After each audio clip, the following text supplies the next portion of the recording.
శుక్లాంబరధరం విష్ణుం శశివర్ణం చతుర్భుజం ప్రసన్నవదనం ధ్యాయేత్ సర్వవిఘ్నోపశాంతయే.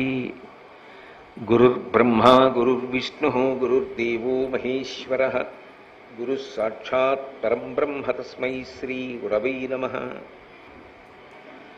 నారాయణం నమస్కృత్య నరం చైవ నరోత్తమం దేవీం సరస్వతీం వ్యాసం తతో జయముదీరయేత్. వాగర్ధావివ సంపృక్తౌ వాగర్ధ ప్రతిపత్తయే జగత పితరౌ వందే పార్వతీ పరమేశ్వరౌ. హరి ఓం. మహాభారతాన్ని పంచమ వేదంగా మనకి అందించినటువంటి వ్యాస భగవానుడికి నమస్కారం చేస్తూ వ్యాసుడి మీద ఒక శ్లోకం చెప్తారు. నమోస్తుతే వ్యాస విశాల బుద్ధే పుల్లారవిందాయత పత్రనేత్ర ఏన త్వయా భారతతైలపూర్ణ ప్రజ్వాలితో జ్ఞానమయ ప్రదీప అంటారు. నమోస్తుతే అని ప్రారంభం చేశారు. ప్రారంభమే నమస్కారంతో మొదలుపెట్టారు. ఓ వ్యాస భగవానుడా నీకు నమస్కారం. నమోస్తుతే వ్యాస విశాల బుద్ధే. విశాల బుద్ధి అన్న మాటకు అర్థం ఏమిటంటే చాలా గొప్ప నిర్ణయాత్మకమైనటువంటి శక్తిని పొందినవాడా. ఒక విషయాన్ని నిర్ణయం చెయ్యాలి అంటే దానికి ఎంతో శాస్త్ర పరిజ్ఞానం ఉండాలి.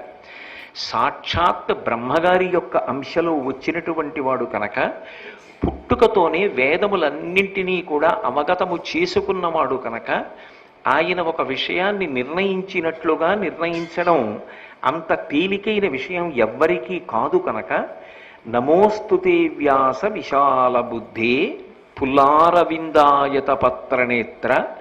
అరవిరిసినటువంటి తామర పువ్వు యొక్క రేకులు ఎలా ఉంటాయో అటువంటి కన్నులు కలిగినవాడా. ఏనత్వయా భారతతైలపూర్ణ ప్రజ్వాలితో జ్ఞానమయ ప్రదీప. మహాభారతము అనబడేటటువంటి తైలాన్ని పోసి ఒక ప్రమిదలో జ్ఞానమనేటటువంటి ఒత్తిని వెలిగించి మాకందరికీ కూడా ప్రకాశాన్ని ఇచ్చావు. ఆ వెలుతురు ఉంది కాబట్టి మాకు పథం తెలుస్తోంది. పథము అంటే ప్రయాణించవలసినటువంటి మార్గము. ఒక మార్గము తెలియాలన్నా, ఒక వస్తువు ఏది అన్నది అవగతం కావాలన్నా వెలుతురు ప్రధానం. నేను చీకట్లో నడిచి వెడుతుంటే అక్కడ అడ్డంగా ఒక లావుపాటి తాడు పడి ఉందనుకోండి, నేను ఆ తాడు వంక చూసి పాము అని భ్రమ చెందవచ్చు. అది పాము అని అనుకోగానే దానికి ఓ పడగుందని, అది పడగెత్తుతోందని, బుస్సుమంటోందని భయం వేసి భయవిహ్వలురనై చెమటలు పట్టి ఏ విషయమూ స్ఫురణలోకి రాక అలాగే నిలబడిపోతాను. అప్పుడు నేను చదువుకున్నటువంటి చదువుకి సంబంధించినటువంటి పత్రములు కానీ, నేను చేస్తున్నటువంటి ఉద్యోగ సంబంధమైనటువంటి పత్రములను కానీ, నేను సంపాదించిన ఐశ్వర్య సంబంధమైన యాజమాన్య హక్కుని నిరూపణం చేసేటటువంటి పత్రములను కానీ ఏవి తీసుకొచ్చి అక్కడ పెట్టినా నాకు అది తాడో పామో అర్థం కాదు. అది తాడో పామో నాకు అర్థం అవ్వాలి అంటే అటుగా ఎవరో చూసి ఒక దీపం తీసుకొచ్చి దీపపు వెలుతురులో చూసి అయ్యో మీరు భయపడుతున్నారు, ఇది పాము కాదండి తాడు అన్నారనుకోండి, ఆ దీపపు వెలుతురులో నేను ఇది పాము కాదు తాడు అని తెలియగానే నాకున్నటువంటి భయం అంతా నశించిపోతుంది. అంటే అసత్యమేదో తెలియాలి, సత్యమేదో తెలియాలి. సత్యమైనటువంటి వస్తువు అవగాహనలోకి వచ్చినటువంటి ఉత్తర క్షణంలో మనిషి లోపల ఉన్నటువంటి భయం అంతా కూడా తొలగిపోతుంది. అలా మనకున్నటువంటి అజ్ఞానం అనేటటువంటి చీకటిని తొలగించగలిగినటువంటి జ్ఞానదీపాన్ని వ్యాస భగవానుడు వెలిగించాడు. ఎలా వెలిగించాడు అంటే మహాభారతం అనబడేటటువంటి దీపాన్ని వెలిగించాడు. మహాభారతాన్ని పంచమ వేదము అని పిలుస్తారు. వేద రాశిని విభాగం చేసిన వాడు కూడా వ్యాసుడే. నిజానికి వేదములు మూడే. త్రైవేద్యం హృద్యం త్రిపురహరమాద్యం త్రినయనం అంటారు శంకరాచార్యుల వారు. అందులో ఋగ్వేదము, యజుర్వేదము, సామవేదము. మళ్ళీ ఈ మూడు వేదములలో ఉన్నటువంటి విశేషములనే ఉద్ధరించి అధర్వణ వేదాన్ని తీసుకొచ్చారు. కాబట్టి వేదములు 4 అయ్యాయి. 4 వేదములైతే 5వదైనటువంటి వేదంతో సమానమైనటువంటి ఒక గ్రంథాన్ని, ఒక ఇతిహాసాన్ని మనకి వ్యాస భగవానుడు అందించాడు. ఇతిహాసము అన్న మాటకు అర్థం ఏమిటంటే ఇతిహాసం, ఇది ఇట్లే జరిగినది. అందులో ఒక్క అక్షరం కూడా కల్పితం కాదు.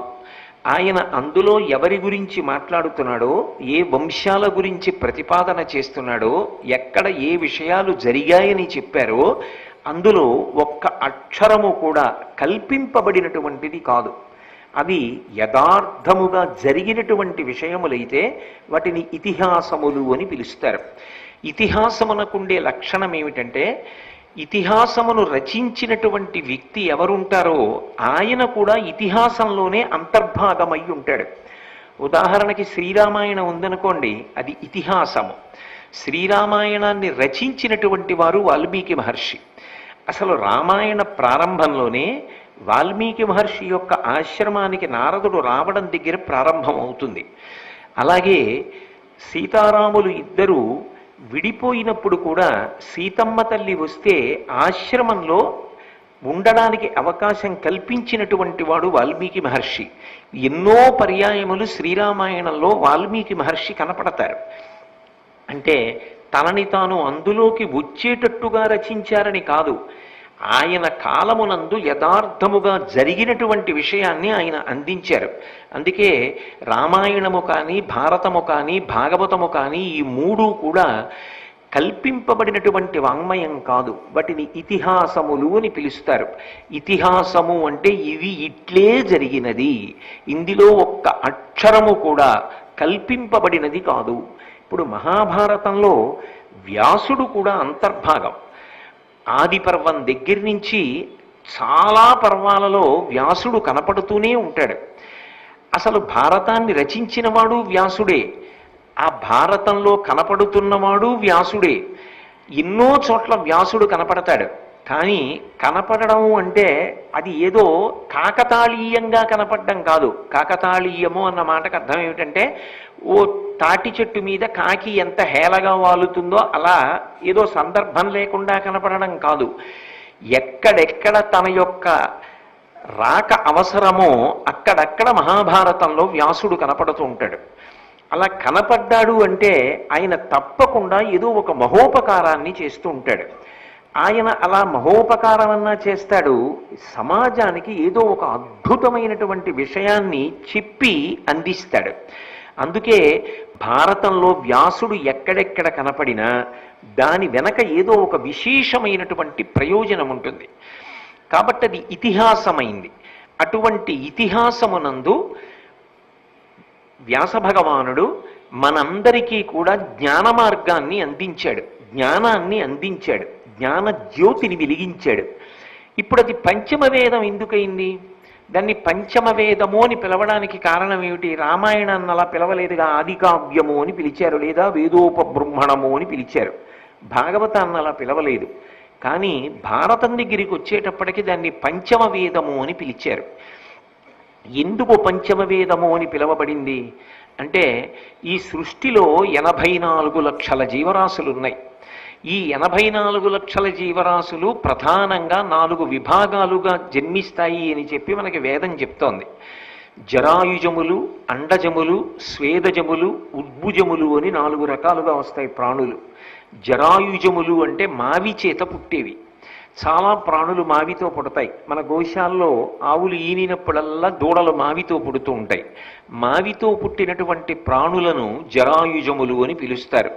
అలాగే అండజములు అంటే ఒక గుడ్డు ముందు పుట్టి ఆ గుడ్డు పెట్టినటువంటి తల్లి పక్షి ఏది ఉంటుందో ఆ తల్లి పక్షి పొదుగుతుంది. కొన్ని చోట్ల మగపక్షులు పొదుగుతాయి. అది ఆశ్చర్యకరమైన విషయం. అవి అన్నం కూడా తినకుండా పొదుగుతాయి. అది ఇంకా ఆశ్చర్యకరమైన విషయం. అసలు గుడ్డుని 45 రోజుల పాటు పొదుగుతూ ఇక పైకి లేవకుండా అలాగే ఉండి ఆ పుట్టినటువంటి పిల్ల గుడ్డు బద్దల కొట్టుకుని పైకి వచ్చేటప్పటికీ ఆహారం లేని కారణం చేత పిల్లని చూడగానే తండ్రి పక్షి శరీరం వదిలేస్తుంది. అదో విచిత్రమైన స్థితి. అది గుడ్డును పొదుగుతుండగా తండ్రి పక్షి దగ్గరికి తీసుకెళ్లి ఏదైనా ఆహారం పెట్టినా నీళ్లు పెట్టినా ముట్టుకోదు కూడా. ఇప్పటికీ మీరు కావాలంటే మనకి కాకినాడలో స్థానికంగా ఎన్ఎఫ్సిఎల్ అని ఒక సంస్థ ఉంది. అందులో ఉన్నాయి ఈము పక్షులు అంటారు. అందులో ఆడపక్షి గుడ్డు పెడుతుంది కానీ పొదగదు, వెళ్ళిపోతుంది. మగపక్షి పొదగడం మొదలు పెడుతుంది. ఒక్కొక్క గుడ్డు ఇంతంత గుడ్డు ఉంటుంది. ఆ గుడ్డుని పొదగడం మొదలు పెడుతుంది. ఆ గుడ్డుని పొదగడానికి అది కూర్చుంటే 45 రోజులు అలాగే కూర్చుంటుంది. అలా కూర్చున్నప్పుడు అది నీళ్లు తిందు, ఆహారం పుచ్చుకోదు. కానీ అక్కడ వైద్యులు దానికి ఒక ప్రత్యేకమైన వ్యవస్థ చేసి కొన్ని ప్రత్యేకమైనటువంటి పోషక విలువలు కలిగినటువంటి ఆహారాన్ని శరీరంలోకి ఎక్కించి మగపక్షి మరణించకుండా కాపాడుతుంటారు. లేకపోతే అది 45 రోజులు పొదిగిన తరువాత శరీరం వదిలిపెట్టేస్తుంది. చాలా చోట్ల మగపక్షి పొదిగితే బిడ్డ పుడుతూ ఉంటుంది. సృష్టిలో అనేకమైన విశేషాలు ఉంటాయి. ముందు గుడ్డు పుట్టి గుడ్డులోంచి బిడ్డ పుడితే ద్విజులు అంటారు. 2 మాటలు పుట్టింది కనుక దాన్ని అండజములు అని పిలుస్తారు. స్వేదజములు అని చెమటలోంచి పుడతాయి కొన్ని, పేలు మొదలైనటువంటివి. అలాగే ఉద్భుజములు అని కొన్ని ప్రాణులు 4వ రకానికి చెందినవి. అవి భూమిని చీల్చుకుని పైకొస్తాయి.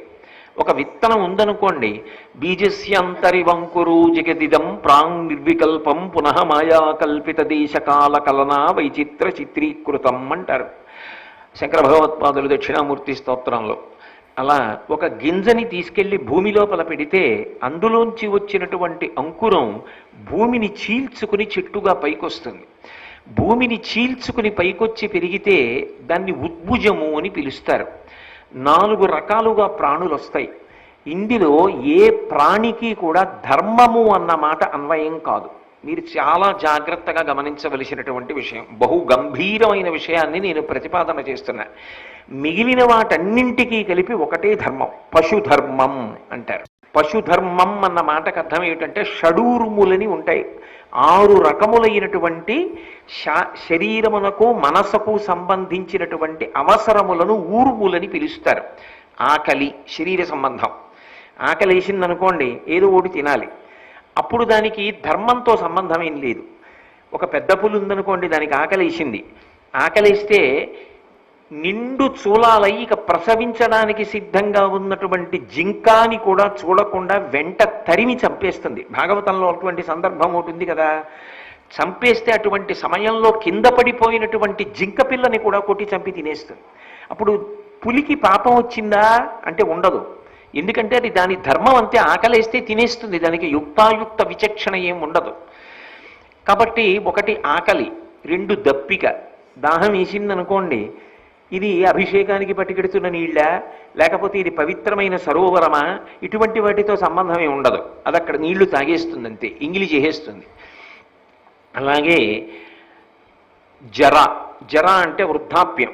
అది కూడా శరీరానికే వస్తుంది. కొంతకాలం అయిపోయిన తర్వాత వృద్ధాప్యం వచ్చేస్తే అది కూడా మనలాగే కదలలేక నీరసపడి ఒక చోట పడు ఉంటుంది, జర. అలాగే ఇంకొక ఊర్మి శోకము, అది మనోసంబంధం, బాధపడుతూ ఉంటుంది. దానికి ఏదో బాధ ఉంటుంది, బాధ లేకపోవడం అనేటటువంటిది ఉండదు.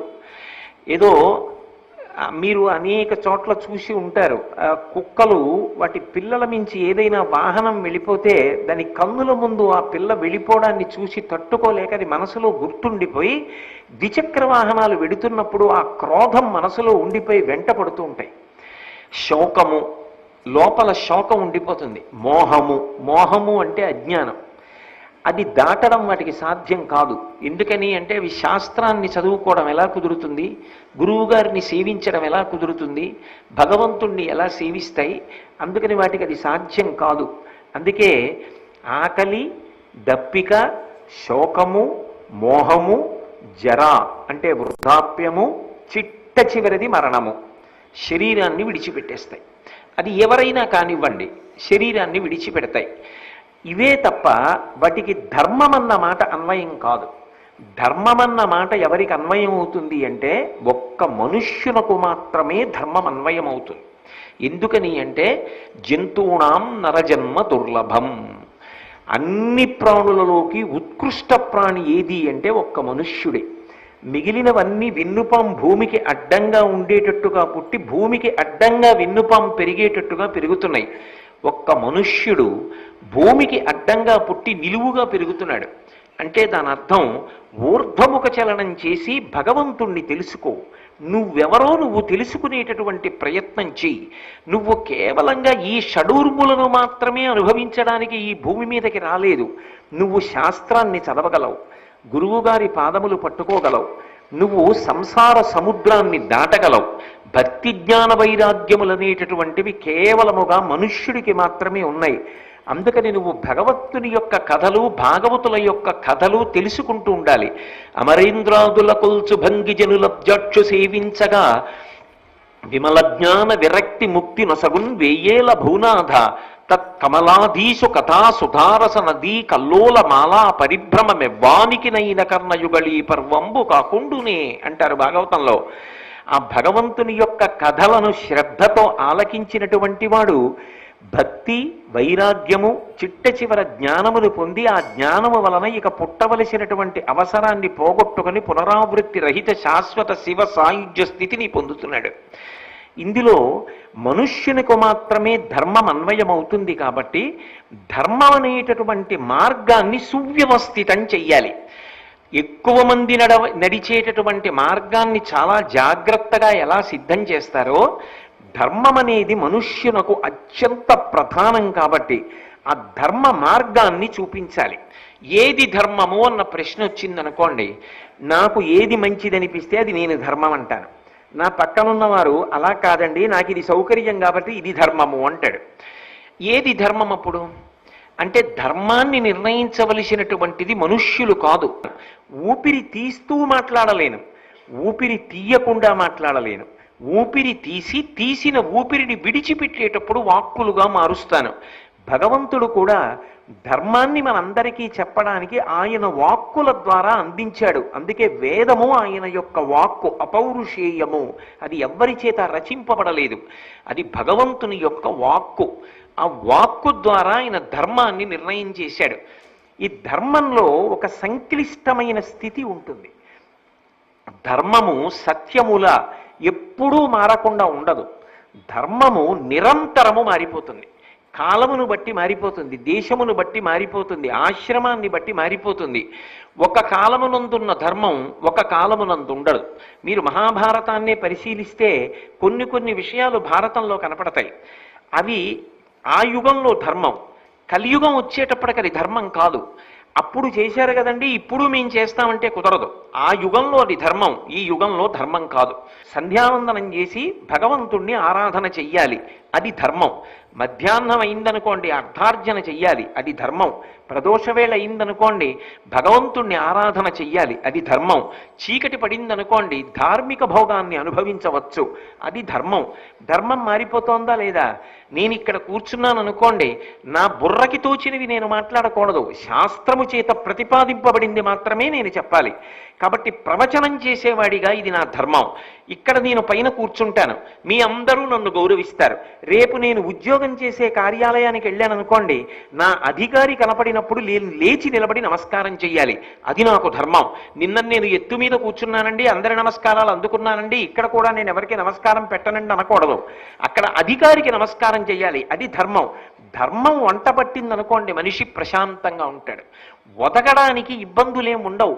ఎక్కడ నువ్వు ఎలా ఉండాలో అలా ఉండగలగడం ధర్మం. అంతేకాని ఒక చోట నువ్వు ఎలా ఉంటున్నావో అలా ఇంకొక చోట కూడా ఉండాలి అనుకుంటే మనసు లోపల ఉరిపిడి వస్తుంది. ఉరిపిడి వచ్చి అహం పైకి లేచి నేను ఇక్కడ ఇలా ఉండడం ఏమిటి, నేను అక్కడ పొందిన గౌరవం నాకు ఇక్కడ లేకపోవడం ఏమిటి అంటే, ఇవ్వనివాడు ఇవ్వడు, కానీ పొందలేదన్న నలుగుడు చేత నువ్వు అనారోగ్యం పాలైపోతావు. ధర్మం తెలుసుకున్నాడు అనుకోండి, అక్కడ లేచి నిలబడి నమస్కారం చేయడంలో సంతోషం, ఇక్కడ నమస్కారాన్ని పొందడంలో సంతోషం. పొంది అహంకారం కాదు. నా గురించి చెప్పుకుంటే మీరు ఎవరైనా వస్తారా? మహాభారతం గురించి మాట్లాడుతున్నాను కాబట్టి వస్తున్నారు. మీరు చేసిన నమస్కారములన్నీ మహాభారతానికి, మహాభారత కర్త అయిన వ్యాస భగవానుడికి చెందుతాయి. అది తెలుసుకున్న నాడు అహంకారానికి అవకాశం ఉండదు. కాబట్టి ధర్మము మారిపోతుంది. నేను నా భార్య ముందు నించుంటే భర్తృధర్మం, నా కొడుకు ముందు నించుంటే పితృధర్మం, నా తండ్రి ముందు నించుంటే పుత్రధర్మం, నేను సమాజంలో నిలబడితే పౌరధర్మం, నేను నా ఉద్యోగానికి వెడితే నా ఉద్యోగ ధర్మం, ఇక్కడికొస్తే ప్రవచనం నా ధర్మం, నేను పూజ చేసుకుంటుంటే ఒక భక్తుడిగా నా ధర్మం.